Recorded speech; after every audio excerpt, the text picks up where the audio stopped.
Summer 1906. Okauchee Lake, Wisconsin. A wooden rowboat, 2 oars, a 29-year-old Norwegian-born machinist named Ole Evinrude pulling himself across the open water of the lake to fetch ice cream from the village shore for his future wife, Bess Cary, marooned on a picnic island in the heat. By the time he rows back, the ice cream has melted into the tin. He sits in the boat looking at the soup he has made of a romantic gesture and decides the oar must die. That moment is the founding myth of an industry. It is also the moment Carl Kiekhaefer will spend his entire life trying to disprove.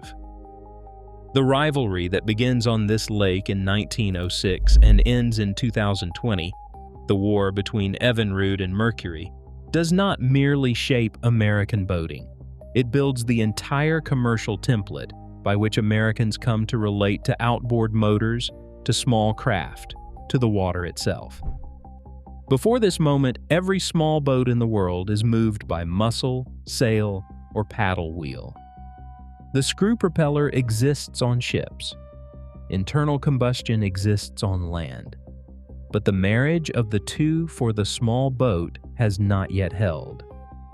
Cameron Waterman filed an outboard patent in 1905, but his Detroit company will never approach the scale Evinrude is about to set. The American lake remains a place a man crosses with his back.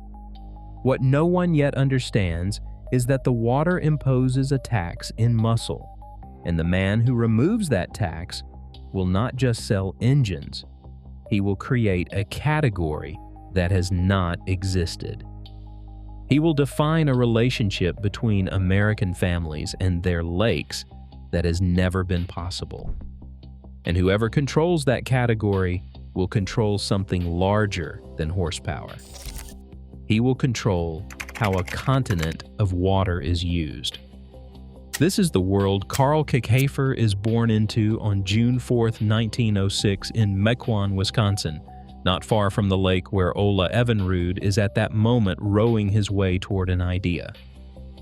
Ole Evinrude has reached Wisconsin by way of Hunndalen, Norway, immigrating in 1882 at age 5, raised on a farm near Cambridge, apprenticed in Madison machine shops, then a Milwaukee pattern maker.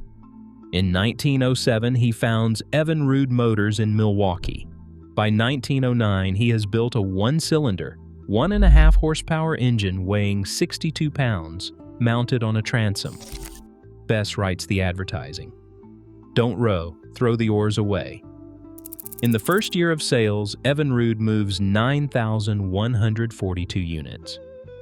The category exists. The category, for 2 decades, is theirs. Bess's health fails. The Evinrude sell the company in 1913 with a 5-year non-compete. Ole keeps inventing. In 1921, he and Bess found a second firm, the Evinrude Light Twin Outboard, called Elto. In 1929, Elto, the Lockwood Motor Company of Jackson, Michigan, and the original Evinrude firm consolidate into the Outboard Motors Corporation. Bess dies in 1933. Ole follows on July 12, 1934 in Milwaukee at 57. Carl Kiekhaefer has been growing up in parallel.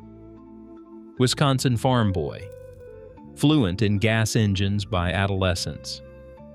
Honors graduate of Cedarburg High School. 1 year at the Milwaukee School of Engineering. Extension courses in electrical engineering from the University of Wisconsin. In 1926, he is a draftsman at the Nash Motors Body Division in Milwaukee. In 1927, he is hired by Evinrude. He is 21 years old, working inside the company that defined an industry barely 2 decades old. He argues. He argues constantly. Within months, he is terminated for what the company files describe as frequent, disquieting, and brazenly insubordinate arguments concerning design and product development. He leaves the building carrying a grudge that will outlive everyone in it.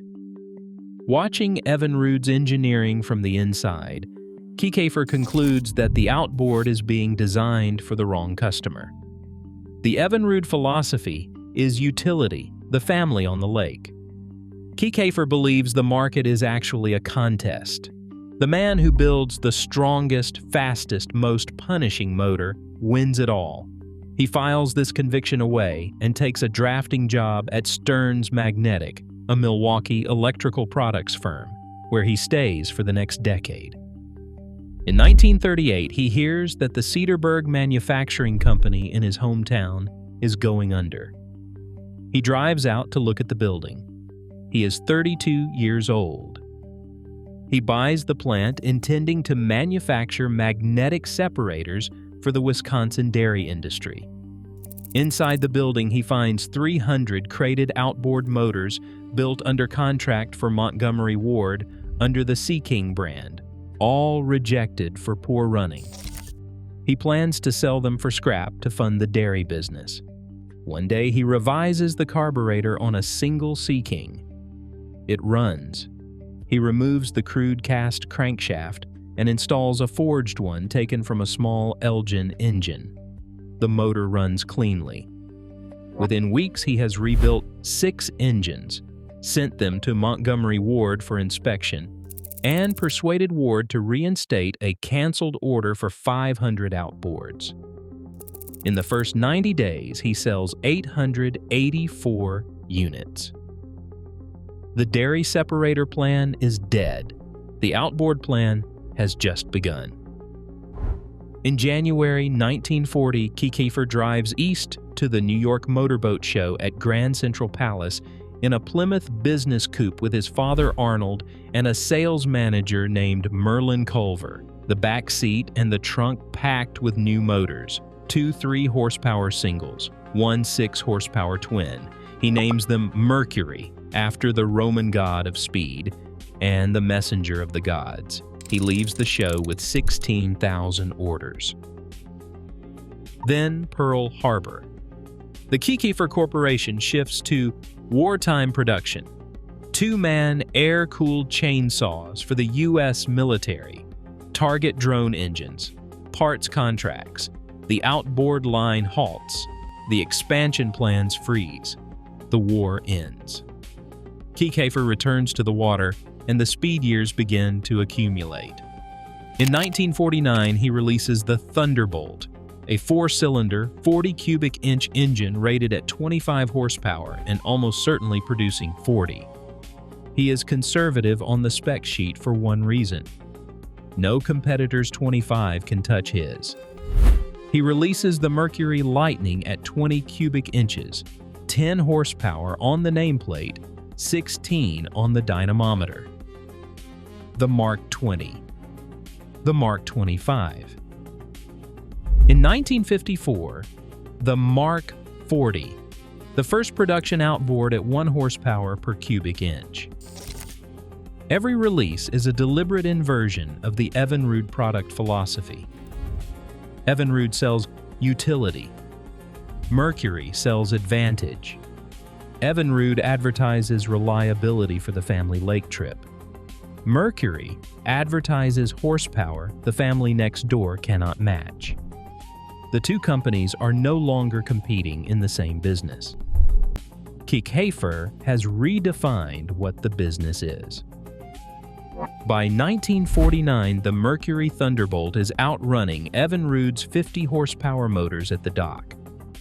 Annoyed that magazine articles keep repeating the ice cream story about Ole Evinrude, Kiekhaefer hires private investigators to dig into the historical record. They find Cameron Waterman, the 71-year-old former Detroit patent lawyer who filed an outboard patent in 1905, 4 years before Evinrude's first commercial model. Kiekhaefer flies Waterman to the New York Boat Show, gives him an honorary plaque and a new Mercury motor, and has him publicly declared the true father of the outboard in front of the marine press. The war has crossed above the waterline. By the mid-1950s, Mercury and Evinrude are both running into a horsepower ceiling.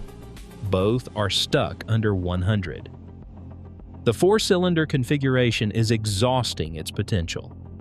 To take the next step, someone has to abandon the standard outboard architecture entirely. Kiekhaefer's engineers begin sketching something no manufacturer has ever attempted: an inline six-cylinder powerhead. The project will take 3 years. In 1951, midway through the work, Kiekhaefer makes a decision that almost ends Mercury. He decides to promote his outboards by entering stock car racing. By 1955, his Chrysler 300s branded Mercury outboards on the doors and the pit walls dominate the NASCAR Grand National season. Tim Flock wins 18 races. The Mercury Outboards team takes 23 victories. Chrysler wins the manufacturer's championship. Kiekhaefer takes the owner's title. In 1956, Buck Baker wins the championship, driving a Kiekhaefer car. Speedy Thompson finishes second. The team wins 30 of 56 races, including 16 straight at one stretch. Across the 2 seasons, the Kiekhaefer teams win roughly 80% of the races they enter without a single driver injury. The cost is roughly $1 million over 2 seasons.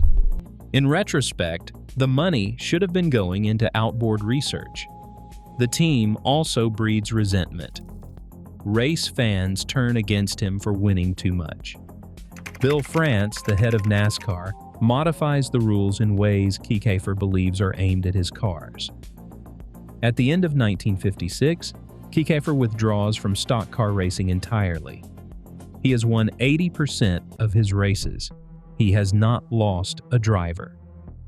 He has also nearly run Mercury into the ground. While Kiekhaefer has been chasing trophies, the other side of the rivalry has consolidated into a different beast. In 1936, the Evinrude Motor Company merged with the Johnson Motor Company to form the Outboard Marine Corporation, a Fortune 500 conglomerate headquartered in Waukegan, Illinois. OMC, by the late 1950s, controls a commanding share of the outboard market.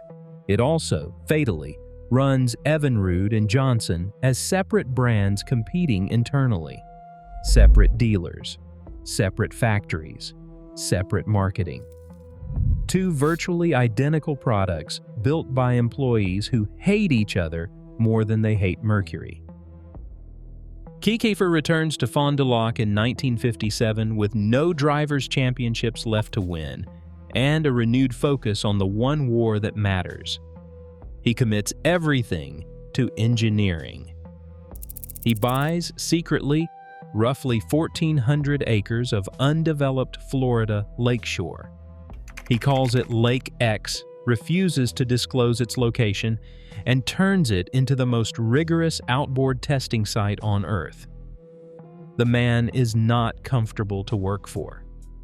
Biographer Jeffrey Rodingen, in the 600-page 1991 book Iron Fist, drawing on 300 interviews and 1 million documents, documents a leadership style described by former employees as that of a bully and an ogre, a perfectionist who works from 6 in the morning until midnight, 7 days a week, and demands the same of every man around him. The record shows what it shows. Mercury is built by a man whose only governing instinct is that his motor must beat yours. At Lake X in late 1957, his engineers install the first prototype 6-cylinder powerhead on a test boat and put it in the water. The Mark 75. 60 cubic inches of displacement. Inline 6. 60 horsepower. The most powerful production outboard ever manufactured to that date. 20 horsepower ahead of the nearest competitor. The mechanism is what makes it work. Instead of a conventional lower unit with forward, neutral, and reverse gears, the Mark 75 uses direct reversing. The engine is stopped and restarted in opposite rotation to switch direction. Reed valve blocks serve as intermediate main bearings, components that no other manufacturer has yet figured out how to eliminate. Then comes the test. Kiekhaefer puts 2 stock Mark 75s on 2 production boats and runs them around Lake X non-stop. He calls it Operation Atlas, a non-stop, around-the-world endurance run, refueled on the fly, stopped only for driver changes and routine maintenance. The boats run 50,000 miles at an average speed of 30.3 miles per hour. When the test ends, the engines are torn down and measured. They are still within factory tolerances. The Lake X record has never been broken, not by any outboard, in any era, on any technology. The cultural inversion is immediate. Evinrude was the father of the outboard. After 1957, Evinrude is the company chasing Mercury. OMC's marketing through the late 1950s and 1960s shifts to compete against Mercury benchmarks rather than set them. The trade press treats Kiekhaefer as the architect of the industry's performance frontier. In August 1961, Mercury becomes a division of the Brunswick Corporation, the Illinois conglomerate that will give it the capital to fight OMC across every category. Kiekhaefer remains president of the Mercury division. In 1962, Mercury introduces the first 100 horsepower outboard, breaking the ceiling everyone had assumed was permanent. In 1976, Mercury and OMC simultaneously launched the first V6 outboards. Mercury at 175 horsepower, OMC at 200. Mercury holds the high ground on engineering reputation. OMC holds raw market volume. Honda, Yamaha, and Suzuki enter the category in the 1970s and 1980s because the war between Mercury and OMC has proved that American boaters will pay any price for performance. The outboard motor that Ole Evinrude designed to free a family from rowing has, through Kiekhaefer's 3 decades of obsession, become the most contested high-performance commercial battlefield in American recreational manufacturing. The Lake X record is the moment the idea takes physical form. 2 motors, 50,000 miles, 30.3 miles per hour. The motors win because no Evinrude motor on Earth can yet be made to do that. Mercury's victory contains the seed of OMC's destruction. By the 1970s, OMC is still running Evinrude and Johnson as internally competing brands, fighting each other while Mercury and the Japanese eat the perimeter. By the 1990s, OMC's engineering reputation is bleeding out. The FIEHT direct injection technology Evinrude launches in the late 1990s is rushed to market under EPA pressure, fails durability testing, suffers powerhead failures, and triggers recalls that destroy what remains of dealer trust. On December 22, 2000, OMC files for protection under Chapter 11.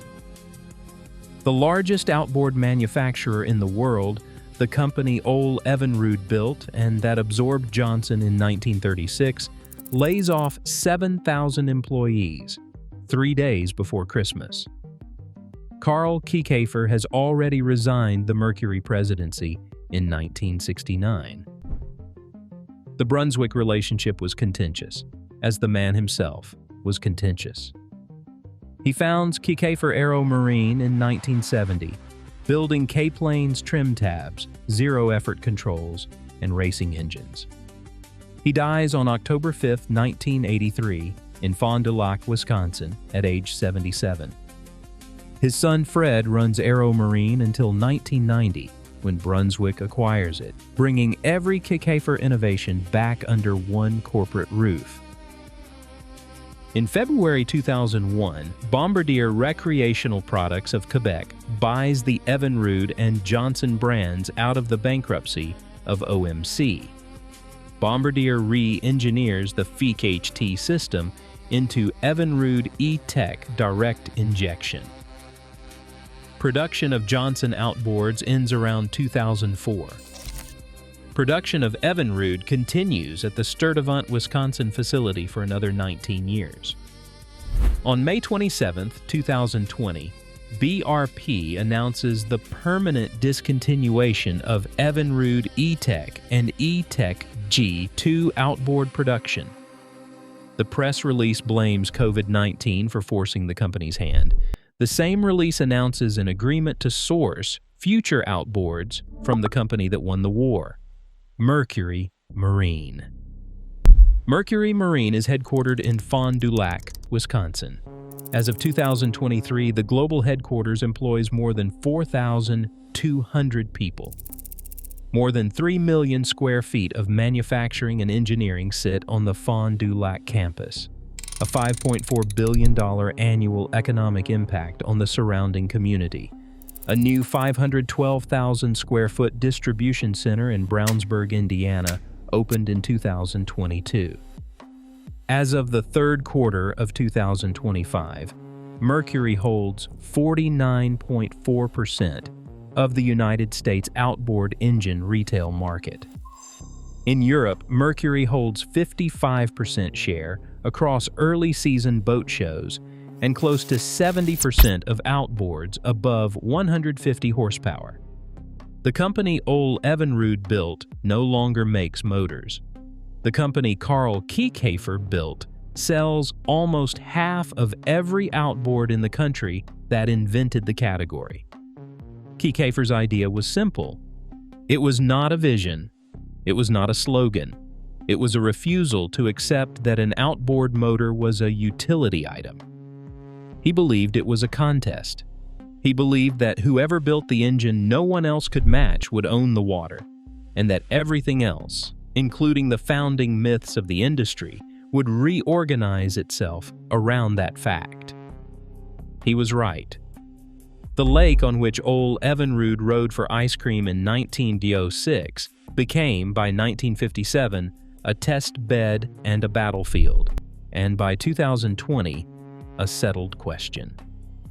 The man who could not stand the smug repetition of the ice cream story spent his life proving in horsepower and durability and market share that the outboard motor he had been fired from designing belonged to the company that won the contest. Mercury Marine won the contest. The Evinrude brand, after 113 years, was shut down.